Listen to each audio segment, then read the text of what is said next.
What is this ಶೌರ್ಯ? ಎಲ್ಲ ಕಡೆ ನಿಂದೆ ಸುದ್ದಿ, ನಿನ್ ವಿಡಿಯೋಗಳೆಲ್ಲ ಟ್ರೋಲ್ ಆಗ್ತಿದೆ, ಏನಾಯ್ತು? ನಾನು ಆಮೇಲೆ ಮಾಡ್ತೀನಿ.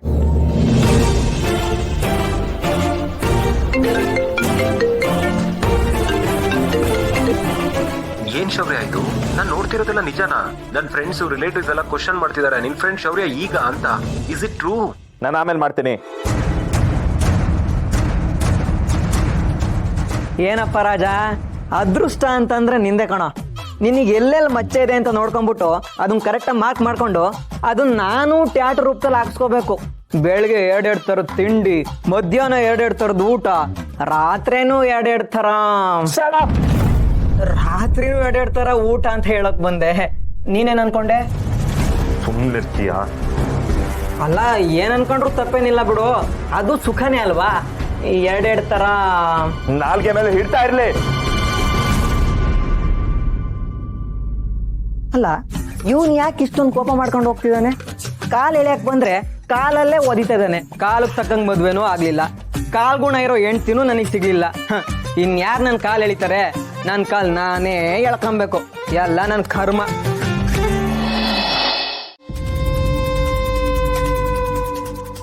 ಆದ್ರೂ ಈ ಶೌರ್ಯಂದು ಅತಿ ಆಯ್ತು. ನನ್ನ ಮಗಳು ಮಾಡಿದ ತಿಂಡಿನೇ ಬಿಸಾಕ್ತಾನೆ. ಆ ಮಗುಗೆ ಎಷ್ಟು ನೋವಾಗಿರ್ಬೇಡ. ಹೇಳೋದಕ್ಕೂ ಕೇಳೋದಕ್ಕೂ ಒಂದು ರೀತಿ ನೀತಿ ಅಂತ ಇರುತ್ತೆ. ನಾನು ಇಷ್ಟು ದಿನ ಸಹಿಸ್ಕೊಂಡಿದ್ದೀನಿ. ಆ ಶೌರ್ಯನ ಮುಂದೆ ಏನು ಮಾತಾಡಬಾರ್ದು ಅಂತ ಸುಮ್ಮನೆ ಇದ್ದೀನಿ. ಇಲ್ಲ ಅಂದಿದ್ರೆ ಈ ಮನೆನ ಕುರುಕ್ಷೇತ್ರ ಮಾಡಾಕ್ಬಿಡ್ತಿದ್ದೆ. ಛೇ,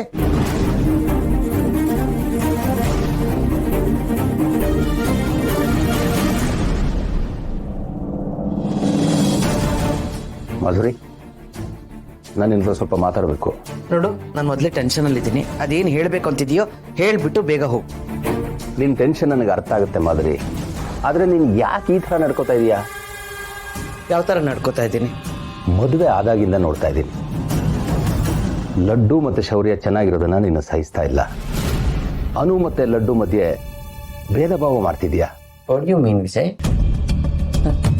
ಅನು ನನ್ನ ಮಗಳು, ಲಡ್ಡು ನನ್ನ ಮಗಳಲ್ಲ. ಇಷ್ಟು ದೊಡ್ಡ ವ್ಯತ್ಯಾಸ ಇರಬೇಕಾದ್ರೆ ಭೇದ ಭಾವ ಅಂತ ಮಾತಾಡ್ತಿದ್ಯಾ?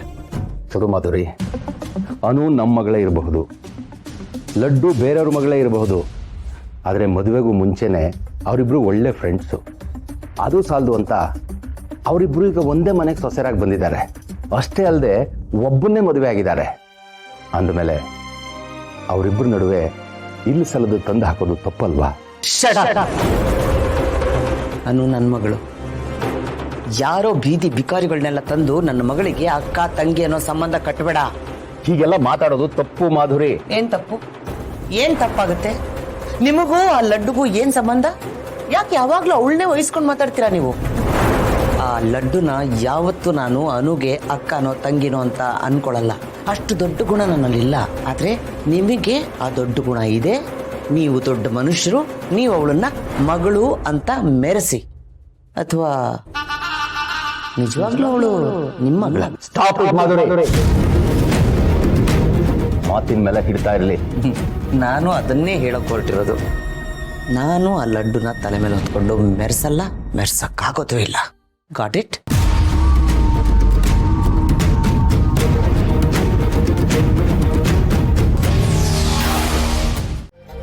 ನನ್ನ ಜೊತೆ ಮಾತಾಡೋದೇನಿರುತ್ತೆ ತಾತ? ಮನೆಯಲ್ಲಿ ಅದೇ ಸಂಭ್ರಮ ನಡೀತಾ ಇದೆ, ಅಂಥದ್ರಲ್ಲಿ ನನ್ನ ಜೊತೆ ಮಾತಾಡೋದೇನಿರುತ್ತೆ ಹೇಳಿ? ಯಾಕೋ ಹಾಗೆಲ್ಲ ಮಾತಾಡ್ತೀಯಾ? ಅಲ್ಲ ಕಣೋ ಅನಂತು, ಈಗ ನಿಮ್ಮ ಅಣ್ಣನ ಮದುವೆ ಆಗಿದೆ. ಶೌರ್ಯ ಆದಮೇಲೆ ನೀನು ತಾನೇ ಈ ಮನೆಗೆ ಮಗ. ಈಗ ನಿನ್ನ ಮದುವೆ ಯಾವಾಗ ಮಾಡೋಣ ಹೇಳು?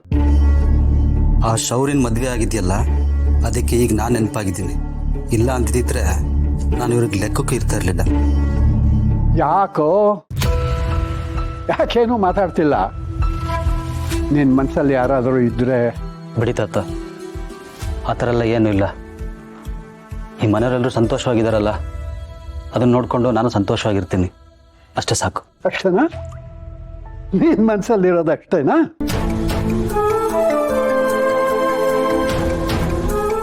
ಮನಸ್ಸಲ್ಲಿ ವಿಷ ಇದೆ. ಈ ಮನೆಯವರೆಲ್ಲರಿಗೂ ಕೊಡಬೇಕು ಅಂತ ಮನಸ್ಸಲ್ಲೇ ಹಿಡಿದಿಟ್ಕೊಂಡಿದ್ದೀನಿ. ಆದರೆ ಅದಕ್ಕೂ ಕಾಲ ಬರುತ್ತೆ.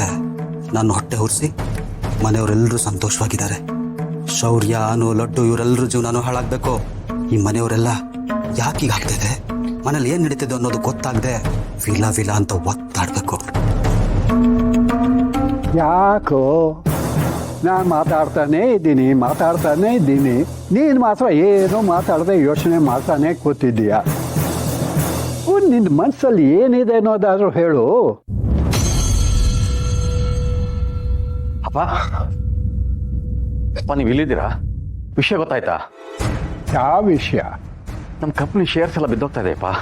ನಾವು ನೆಗೆಟಿವ್ನಲ್ಲಿದ್ದೀವಿ. ನನಗೆ ಯಾಕೋ ತುಂಬ ಗಾಬರಿ ಆಗ್ತಾ ಇದೆ.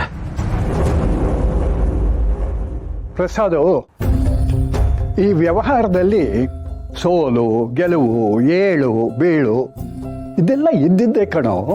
ಅಪ್ಪ ನಮ್ಮ ಶೇರ್ಸು ಯಾವತ್ತೂ ಇಷ್ಟೊಂದು ಬಿದ್ದಿರಲಿಲ್ಲ. ನಮ್ಮ ಕಂಪ್ನಿ ಮೇಲೆ ಇನ್ವೆಸ್ಟ್ ಮಾಡೋದಕ್ಕೆ ಯಾರು ಮುಂದೆ ಬರ್ತಾ ಇಲ್ಲ. ಎಲ್ಲ ಕಡೆ ನೆಗೆಟಿವ್ ಪಬ್ಲಿಸಿಟಿ ಆಗಿದೆ ಅಪ್ಪ. ನಮ್ಮ ಶೌರ್ಯನ ಮದುವೆ ಬಗ್ಗೆ ಎಲ್ಲರೂ ಕೆಟ್ಟದಾಗ ಮಾತಾಡ್ತಾ ಇದ್ದಾರೆ. ನಾವು ಅದನ್ನ ಶುಭ ಅಂತ ಅನ್ಕೊಂಡಿದೀವಿ ಅಷ್ಟೇ. ಆದರೆ ಜನರು ಬಾಯಿಗೆ ಬಂದಾಗ ಮಾತಾಡ್ತಾ ಇದ್ದಾರೆ.